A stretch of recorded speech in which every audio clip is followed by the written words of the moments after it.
बिस्मिल्लाहिर्रहमानिर्रहीम और अस्सलाम वालेकुम। 29 फरवरी और पाकिस्तान में जुमेरात की सुबह। आज अभी तक की इंपॉर्टेंट खबरें और मेरा तज्जिया। सबसे पहली खबर आपके सामने रखने जा रहे हैं अमेरिका से, जहां अमेरिका में मौजूद पाकिस्तानियों को एक बड़ी कामयाबी मिलने जा रही है। जी हां, अमेरिका में मौजूद पाकिस्तानियों को चौधरी निज़ामुद्दीन और धांधली ज़दा हुकूमत के ख़िलाफ़ एक बड़ी कामयाबी मिलने जा रही है। बड़ा धमाका होने जा रहा है। तफसील आपके सामने रखते हैं। दूसरी खबर, सप्तान खान वाला फार्मूला सदर आरिफ अलवी पर धौंस, धांधली, धमकी, बदतमीज़ी सब कुछ करके आज कौमी असम्बली का इजलास ज़बरदस्ती बुलवा लिया गया। तीसरी खबर, नवाज शरीफ का मानसेरा में के अंदर जो एप्लीकेशन थी मुस्तरद हो गई। अब वो सिर्फ यास्मीन राशिद के रहमो करम पर रह गए हैं। चौथी खबर, गरीब की बेटी के सर पर ज़बरदस्ती दुपट्टा देने वाली बाजी और दुपट्टा देने से अपनी पब्लिसिटी स्टंट करने वाली बाजियां, और फिर उस दुपट्टा देने को गैरतमंदी और दुपट्टा ना लेने वालियों को बगैरती के साथ जोड़ने वाली बाजियां खुद क्या करती हैं, उनकी अपनी मुनाफ़कत खुलकर आपके सामने रखते हैं। उसके अलावा भी बहुत सारी खबरें हैं, वो आपके सामने वो खबरें भी रखेंगे, जैसा कि ख्वाजा आसिफ ने नए इल्ज़ामात लगा दिए हैं जनरल फैज़ और जनरल बाजवा के ऊपर, और इसी तरीके से दुनिया की महंगी तरीन बिजली इस टाइम पाकिस्तान ले रहा है, इसकी भी रिपोर्ट आपके सामने रखते हैं। और आपको ये भी बताते हैं कि चीफ मिनिस्टर जो नाम दिया था हमने, अब वो टॉप ट्रेंड चल रहा है पाकिस्तान के अंदर ट्विटर के ऊपर। और इसके अलावा कुछ और ख़बरें हैं, साथ रहिएगा इस वीलॉग के अंदर। आज बहुत सारी खबरें हैं, वो तमाम खबरें भी आपको देंगे और उनके ऊपर अपना तज्जिया भी देंगे। आते हैं अब खबरों की तफसील की तरफ, लेकिन उससे पहले आपको याद करवा दूं कि अगर आपने अभी तक इस चैनल को सब्सक्राइब नहीं किया, ज़रूर कीजिए ताकि आप हमारी आवाज़ मजबूत कर सकें और ये आवाज़ दूर तक जा सके। अच्छा जी, सबसे पहली खबर की तरफ हम आते हैं, और जो सबसे पहली खबर है वो ये है कि अमेरिका में मौजूद पाकिस्तानियों को एक बहुत बड़ी कामयाबी मिलने जा रही है। अमेरिका में मौजूद पाकिस्तानियों ने अपने कांग्रेस रिप्रेजेंटेटिव जो थे, कांग्रेशनल रिप्रेजेंटेटिव उन्हें यहाँ कहा जाता है, मीन जो कांग्रेसमैन और कांग्रेस वुमेन होते हैं, जिस तरीके से हमारे यहाँ एमपीएज या एमएनएज होते हैं, आप इनको एमएनए समझें, क्योंकि यहाँ भी एक सेनेट होता है, सेनेट की तरह पाकिस्तान में जैसे सेनेट है और जैसे एमएनएज है हमारे, उसकी तरह यहाँ कांग्रेस होती है। बिल्कुल एग्जैक्टली सेम चीज़ नहीं है, लेकिन सिर्फ मैं रेफरेंस के लिए आपको बता रहा हूँ। अमेरिका में लोगों ने अपने अपने कांग्रेसमैन को कांटेक्ट किया, और कांग्रेसमैन ग्रेग जो ऑस्टिन टेक्सास से कांग्रेसमैन हैं, उन्होंने एक ख़त लिखा था अमरीकी हुकूमत को, और जिसमें उन्होंने तकाजा ये किया था अमरीकी हुकूमत से कि जब तक पाकिस्तान के अंदर मतनाज़ इलेक्शन, जिनके अंदर धांधली, धौंस, बदतमीज़ी, हर तरह का वोटर फ्रॉड हुआ, उसकी फ्री एंड फेयर इन्वेस्टिगेशन नहीं हो जाती, तब तक धांधली ज़दा हुकूमत को अमेरिका तस्लीम ना करे और उसके साथ काम ना करे, या रियासती सतह पर उसके साथ इंगेज मत करे, मतलब कि उस हुकूमत को तस्लीम मत करे। ये बहुत बोल्ड और बड़ा ख़त था कांग्रेसमैन ग्रेग का। फिर हमने भी आपके साथ एक ख़त का लिंक शेयर किया था, और उस लिंक को सबसे पहले तो आप लोगों का शुक्रिया कि 4000 से ज़्यादा पाकिस्तानी अभी तक जो हमें इन्फॉर्मेशन मिली है ख़त लिख चुके हैं अपने अपने कांग्रेसमैन को, अपने अपने जो रिप्रेजेंटेटिव हैं उनके लोकल, उनको 4000 से ज़्यादा पाकिस्तानी ये गुजारिश कर चुके हैं कि धांधली की इन्वेस्टिगेशन पाकिस्तान के अंदर होनी चाहिए, वोटर फ्रॉड की इन्वेस्टिगेशन होनी चाहिए, मैंडेट अवाम ने जिसको दिया है उसी को मिले, और जब तक ये इन्वेस्टिगेशन नहीं हो जाती, धांधली से बनी हुई हुकूमत के साथ अमेरिका एंगेज ना करे। तो 4000 पाकिस्तानियों ने तो ये ख़त लिख दिया था, लेकिन उससे बड़ी डेवलपमेंट ये है कि 33, जी हाँ 33 कांग्रेस रिप्रेजेंटेटिव, जो कांग्रेशनल रिप्रेजेंटेटिव है या कांग्रेस के मेंबर्स हैं, 33 अरकान ने, 33 अरकान ने इसके ऊपर दस्तखत कर दिए हैं। इस खत के साथ उन्होंने अग्री किया है, इसको इंडोर्स किया है, और सेम डिमांड अब एक कांग्रेसमैन की नहीं, अब ये 33 कांग्रेसमैन अभी जब मैं आपसे बात कर रहा हूँ वो कर चुके हैं, और ये सिर्फ 48 घंटों के अंदर की एक्टिविटी है। और मुझे लग रहा है कि अगर यही स्पीड रही और आप लोगों का यही कोऑर्डिनेशन रहा, तो मेरा ख्याल अगले 72 घंटे में 100 का नंबर हम क्रॉस कर जाएंगे, और वही हमारा टारगेट था। 100 कांग्रेस के जब अरकान ये ख़त लिख देंगे तो आपको एक बहुत बड़ा इम्पैक्ट नज़र आएगा। ये बहुत ही बड़ा धमाका है, बहुत बड़ी कामयाबी है। 100 अरकान जब साइन कर देंगे तो डेफिनेटली इसके ऊपर अमरीकी हुकूमत को बोल्ड और तगड़ी स्टेटमेंट देनी पड़ेगी, और चौधरी निज़ामुद्दीन और पाकिस्तान की मौजूदा धांधली ज़दा हुकूमत जो है उनके लिए फिर मामलात ऐसे चलाना, और IMF के साथ और दूसरी जगहों पर मामलात धांधली ज़दा हुकूमत के साथ करना बहुत ही मुश्किल हो जाएंगे। ये बहुत ही मेजर डेवलपमेंट है। मैं दोबारा आपको अर्ज करूँगा कि आप उस वेबसाइट पर जाइए जो पिछले पिछले से पिछले वीलॉग में मैंने आपको दिखाई थी। क्लिक कीजिए, अपना नाम, पता और अपना स्पेशली ज़िप कोड जब आप डालेंगे तो आप ख़ुद ब खुद अपना ख़त जो है आपके कांग्रेसमैन को चला जाएगा। ख़त का मतन पहले आप पढ़ सकेंगे। ख़त लिखिए अपने अपने कांग्रेशनल रिप्रेजेंटेटिव को, ताकि इस धांधली ज़दा हुकूमत जो मैंडेट छीन के आ रही है, इसको पूरी दुनिया के अंदर एक्सपोज किया जा सके। अच्छा जी, दूसरी खबर जो आपके सामने रखनी है वो खबर है कि सदर अलवी के साथ भी वही किया गया जो सब्तान खान साहब के साथ किया गया था। एक तो काकड़ साहब ने सदर अलवी को एक बहुत ही बदतमीज़ी से भरपूर ख़त लिखा, जिसमें डायरेक्ट लिख कर बदतमीज़ी की गई, सदर पर इल्ज़ामात लगाए गए, धमकियाँ दी गई, धौंस दी गई। उसके साथ साथ दरपर्दा भी सदर को बहुत ज़्यादा ब्लैकमेल किया गया, धमकियाँ दी गई, बदतमीज़ी की गई और आखिरकार उनसे आज इजलास बुलवा लिया गया। पहले गीदड़ बपकियाँ लगाते थे कि हम स्पीकर कौमी असम्बली से भी इजलास बुलवा लेंगे, लेकिन वो आइन के ख़िलाफ़ होता। अगर ये ऐसा करते तो उसके बाद इनको अगर ये इजलास बुला के उसका हल्फ लेते, वज़ीर आज़म का इलेक्शन करवाते, तो उसके बाद बड़ी आसानी से अदालत में उसे चैलेंज किया जा सकता था और पूरी की पूरी फिर वो एक्टिविटी जो है वो गैर कानूनी करार दी जा सकती थी, क्योंकि आइन के मुताबिक सदर का इजलास बुलाना ज़रूरी है। इसलिए ये फंसे हुए थे, मजबूर थे और इन्होंने सदर को धमकियाँ दी और आखिरकार फिर सदर को मेरा ख्याल है कि प्रेशर लेकर उन्होंने आखिरकार 29 फरवरी जो कि आज है, आज उन्होंने इजलास बुला लिया। आज कौमी असम्बली का इजलास होगा, वही कुछ ये करेंगे कौमी असम्बली में भी जो पंजाब असम्बली में भी किया है। लेकिन ये जो कुछ भी कर रहे हैं ये अपने आप को ट्रैप कर रहे हैं और इनका अंजाम करीब आ रहा है।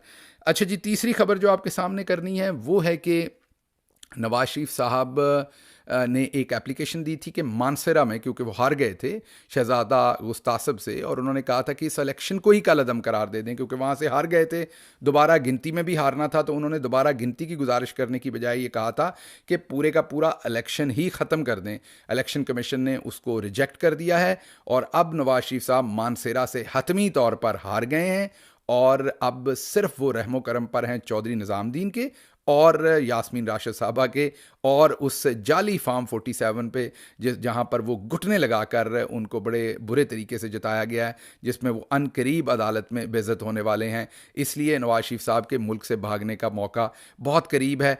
आज उनकी दरख्वास्त रिजेक्ट हुई है कल इलेक्शन कमीशन के अंदर और अब मानसेरा की नशिस्त से वो फारिग हो गए। अच्छा जी, अगली जो आपके सामने ख़बर रखनी है वो ख़बर हमने ये रखनी है कि चीफ मिनिस्टर मरियम नवाज़ साहबा ने अपनी पब्लिसिटी स्टंट, जैसे उर्फ़ आम में मशहूरी, कंपनी की मशहूरी के लिए जब वो खिदमत सेंटर, पुलिस के खिदमत सेंटर गई थी, तो वहाँ पर एक पुलिस की एहलकार किसी गरीब आदमी की बच्ची उनको ओरिएंटेशन दे रही थी या उनको प्रेजेंटेशन दे रही थी, उसको वो मुतारफ़ करवा रही थी, बता रही थी उन्हें अपनी प्रेजेंटेशन के अंदर, और ये करते हुए उनका दुपट्टा सर से सरक गया। मरियम साहबा ने इसको एक पब्लिसिटी स्टंट के तौर पर उनसे बगैर पूछे, उनको बगैर बताए वो दुपट्टा पकड़कर उनके सर पर दे दिया। अच्छा, अमूमी तौर पर अगर हम अपने कल्चर के एतबार से देखें तो ये कोई बुरी बात नहीं। आप यही सोचते हैं कि मरियम उनसे बड़ी हैं, उम्र में बड़ी हैं, बाजी लगती हैं या खाला लगती हैं, जो भी उम्र का तनासब होगा उस हिसाब से, या वो उनकी बाजी लगती होंगी या खाला लगती होंगी, तो अगर उन्होंने सर कवर कर दिया बच्ची का तो कोई ऐसा मसला नहीं। मैं आपसे बिल्कुल अग्री करता हूं, लेकिन इसके ऊपर सिर्फ मैं नहीं कह रहा, एक तो हम आपको सुनाएंगे कि पाकिस्तान की पढ़ी लिखी खवातीन इसके ऊपर क्या कहती हैं। एक तो मैं आपको उनकी पहले राय सुनवा देता हूं, ये जरा सुनिए और फिर मैं आपको अपना तज्जिया देता हूं। I don't think it was appropriate to touch someone's scarf like that. It was super weird, especially since they posted it, and I think a lot of people don't know that they posted it, because if she really cared about the fact that this girl's head scarf is slipping off and it's bepardagi, then why would they post it from their account? Yes, is that even a question? I personally think it is weird. I think it would have made me extremely uncomfortable. And if the argument being given is that it was to defend the sanctity of the hijab or to make sure she was covered, then PMLN would not have posted the video on their social media. I feel that it's kind of disingenuous. I mean, if you care so much about the woman's hair not showing, why did you post it on your social media to promote your politics? That you were doing such an amazing gesture. So initially when I watched the video, I thought that it was maybe okay, like without any context, just a girl like fixing another girl's hijab, which I know a lot of people personally would maybe prefer, especially if they're in a public space. But at the same time, when I put it into context, the fact that PMLN posted that video, that just goes on to show that it's most likely a PR stunt gone wrong, and it is to garner support from their mainstream right-wing conservative audience. There's power dynamics at play because clearly she is the CM, and the other woman was just a police officer. So that also I think needs to be taken into account. आपने सुना कि पाकिस्तान की जो पढ़ी लिखी खवातीन है वो ये कहती हैं कि अगर तो सर ढांपने के लिए, अगर तो हम उनकी इंटेंशन, पहली बात तो उसकी भी उन्हें इजाज़त नहीं है किसी के ऊपर ज़बरदस्ती दुपट्टा देने की, लेकिन हम ज़रा देसी तरीके से सोच लेते हैं कि चलें बाजियाँ खालाएँ ऐसा कर देती हैं। अगर इसके लिए किया था तो फिर मरियम साहबा ने ये वीडियो कहीं और से नहीं आई बाहर, ये हमने, किसी और ने, आपने, किसी ने लीक नहीं की। ये सबसे पहले वीडियो मरियम साहबा का अपना कैमरामैन बना रहा था उनकी कंपनी की मशहूरी के लिए। ये वीडियो बनने के बाद मरियम साहबा के अपने सोशल मीडिया से वायरल की गई। तो अगर गरीब की बेटी के नंगे सर की परवाह थी तो फिर उसका अगर दुपट्टा सरक ही गया था तो फिर ज़बरदस्ती उसकी वीडियो बनाकर और उस बेचारी को पूरे मीडिया के ऊपर सर्कुलेट करने की क्या ज़रूरत थी? ये क्या उसकी प्राइवेसी नहीं थी? अगर उस बच्ची का सर नंगा हो गया था और आपकी जो नीयत थी वो उसका सर कवर करना था, नीयत आपकी अच्छी थी, तो फिर आप उसके नंगे सर की वीडियो पूरी दुनिया को क्यों दिखाएंगे और अपनी मशहूरी क्यों करेंगे कि आप उनका सर कवर कर रही? एक बात तो ये हो गई। और वो पाकिस्तान की खवातीन ने बता दिया कि ये पूरे का पूरा ड्रामा था, लेकिन गरीब की बेटी की कीमत पर ये ड्रामा था। लेकिन दूसरी तरफ आते हैं, अब दूसरी तरफ ये आते हैं कि अज़मा बुखारी साहबा ने ये कहा कि दुपट्टा लेना गैरत की बात है, जो इसके ख़िलाफ़ हैं या जो दुपट्टा नहीं लेते उनको क्या पता गैरत क्या होता है, तो दुपट्टे को गैरत के साथ जोड़ दिया।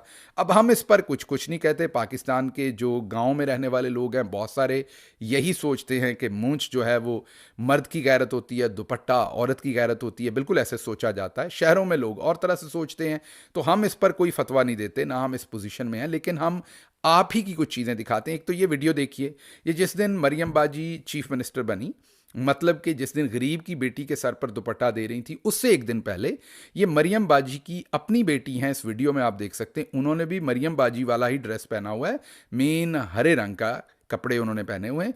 मरियम बाजी की बेटी, जो मरियम बाजी मेरी बाजी हैं तो बेटी उनकी मेरी भांजी लगी। हमारी जो भांजी हैं वो आप देख लीजिए कि नंगे सर चल रही हैं और मरियम बाजी ने अपनी बेटी का सर कवर नहीं किया, ना उसे कहा कि बेटा यहाँ बहुत सारे मर्द हैं तो आप अपना सर कवर कर लें। हमें कोई इतराज़ नहीं कि ना मरियम बाजी के सर कवर करने या ना करने पर, लेकिन क्योंकि ये काम अब मरियम बाजी ने खुद शुरू किया तो हमें उनकी मुनाफकत बतानी पड़ेगी कि अपनी बेटी बाहर गैर मर्दों में फिर रही हैं, उनका सर बाजी ने कवर नहीं किया। बात यहीं ख़त्म नहीं होती, आगे देखिए कि बाजी जब खुद लंदन में, इंग्लैंड में फिरती हैं तो बाजी के सर पर कोई दुपट्टा नहीं होता। बाजी जब खुद शादियों में शिरकत करती हैं तो बाजी के सर पर कोई दुपट्टा नहीं होता। दुपट्टा सिर्फ सियासत के लिए रखा हुआ है, दुपट्टा सियासत का यूनिफॉर्म बनाया हुआ है इन लोगों ने। मीन सियासत के लिए दुपट्टा बदकिस्मती से इस्तेमाल हो रहा है, या तो इसको परमानेंटली इस्तेमाल करें या परमानेंटली बाहर, ये भी आपकी मर्जी है। अगर आप सियासत में भी दुपट्टे के साथ कंफर्टेबल हैं, हम कोई नहीं होते, लेकिन फिर गरीब की बेटी को भी आप वही जो है वो फ्रीडम दें जो आप अपनी बेटी को दे रहे हैं। तो एक तो ये, और दूसरा ये जो आहो नहीं आहो कहने वाली, पीछे वो पंजाबी फिल्मों के पीछे होती है ना आहो नहीं आहो कहने वाली, ये जो बाजी की आहो नहीं आहो कहने वाली हैं, किसी ने बैग उठाया होता है, किसी ने शॉल उठाई होती है, किसी ने चाय का कप उठाया होता है, किसी ने थर्मस उठाया होता है, ये वाली जो अज़मा बुखारी साहबा जैसी जो हमारी बाजियाँ हैं, इनकी तस्वीरें देख लें, खुद शादियों में इनकी तस्वीरें देख लें, खुद इनकी आउटिंग करते हुए तस्वीरें देख लें। बाजी की तस्वीरें हमने दिखा दी, हिना भट्ट साहबा की, मरियम औरंगज़ेब साहबा की, लंदन जाते ही दुपट्टे उतर जाते हैं। तो आप भले दुपट्टा पहने या उतारें, हमें इससे कोई मसला नहीं। हमारे लिए, मेरे लिए आप बाजियां हैं, मेरी बड़ी बहनें हैं, मेरे लिए आप सारी बड़ी मोहतरम हैं, लेकिन मेरी आपसे गुजारिश है कि फिर गरीब की बेटी के ऊपर कंपनी की मशहूरी ना करें, ये मुनाफकत ना करें। ये सबको पता है कि आप सियासत करें, किसी और चीज़ पे कर लें। अगर वाकई आपकी इंटेंशन अच्छी थी तो फिर उस बच्ची की वीडियो पूरी दुनिया में वायरल करने की क्या ज़रूरत थी? तो ये वाली सस्ती हरकतें, ये सस्ते स्टार प्लस के ड्रामे ना चलाएं, आप कोई और काम कर लें जिससे कंपनी की मशहूरी की जा सके। अच्छा जी, अगली खबर जो आपके सामने रखनी है, हमने एक नाम दिया था चीफ मिनिस्टर का। अब वो टॉप ट्रेंड हो रहा है इस टाइम पाकिस्तान के सोशल मीडिया के ऊपर। तो ये भी आपको बताना था कि ये नाम हिट हो गया थीफ मिनिस्टर का, तो टॉप ट्रेंड चल रहा है। आप भी इसमें हिस्सा डालिए अगर आप डाल सकते हो। अच्छा जी, जुल्म का शिकार उमर डार आखिरकार अपने घर वापस आए हैं। उमर डार उनको कई महीनों के बाद ही, मैं कहूँगा 1.5-2 महीने के बाद वो अपने घर पहुँचे हैं, और बड़ी मुद्दत के बाद उस्मान डार, उमर डार और उनके दूसरे भाई जो हैं वो अपनी वालदा रेहाना डार के साथ एक घर में रह सकेंगे, क्योंकि या तो वो रूपोश थे या भागे हुए थे।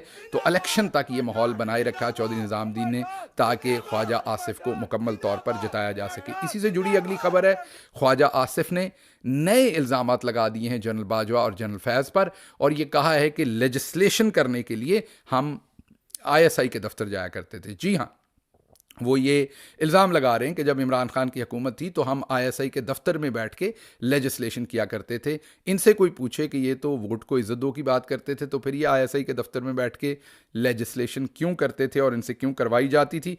वही पुरानी बात कि ये बहुत पहले से ही डील में आ चुके थे, और सिर्फ मौके का इंतज़ार ये और बाजवा साहब कर रहे थे कि कब इमरान खान की हुकूमत को गिराया जाना है। वो तो दरमियान में कोविड आ गया, जिसकी वजह से अल्लाह ने बचत कर दी और इमरान खान को मौका दे दिया और अवाम को मौका दे दिया ये सब कुछ जानने के लिए। अच्छा जी, पंजाब पुलिस, जिसको कल ही आर्मी चीफ ने मिलके उसकी एक ऑफिसर को शाबाश दी थी, जहां पर वो ऑफिसर काम कर रही हैं, उसी इलाके से एक वीडियो सरफेस हुई मीन लाहौर से, जहां पर पुलिस के मुलाजमीन एक छोटे बच्चे पर तशद्दुद कर रहे हैं। जी हाँ, किस पर? एक छोटे बच्चे पर तशद्दुद कर रहे हैं। टिकटॉक IG जो है और रोलेक्स बाजी भी इसी जगह पर काम करती हैं, और अब जो शहरबानो साहबा हैं वो भी इसी जगह पर ड्यूटी करती हैं, और उनकी नाक के नीचे इस बच्चे पर जो है वो तशद्दुद हो रहा है। मुझे ये नहीं पता कि अब ये जो तशद्दुद करने वाला है इसको कौन जो है वो इसको किसने इसको किस बंदे ने अवार्ड देना है, शाबाश देनी है, इसको क्या मिलना है, क्योंकि ये भी शहरबानों की तरह और दूसरों की तरह बहुत सख्त बदतमीज़ी कर रहे हैं। इनको भी तो जाहिर है कुछ ना कुछ ज़रूर मिलना चाहिए। अच्छा जी, अगली खबर आपके सामने देंगे कि कमिश्नर चट्टा जिन्होंने रावलपिंडी में गवाही दी थी कि 39 सीटों पर धांधली हुई है, 26 सीटें जो उसमें सूबाई असम्बली की थी और 13 कौमी असम्बली की, उन्होंने कहा था कि मैं धांधली में शामिल हूँ, मुझे सज़ा दी जाए।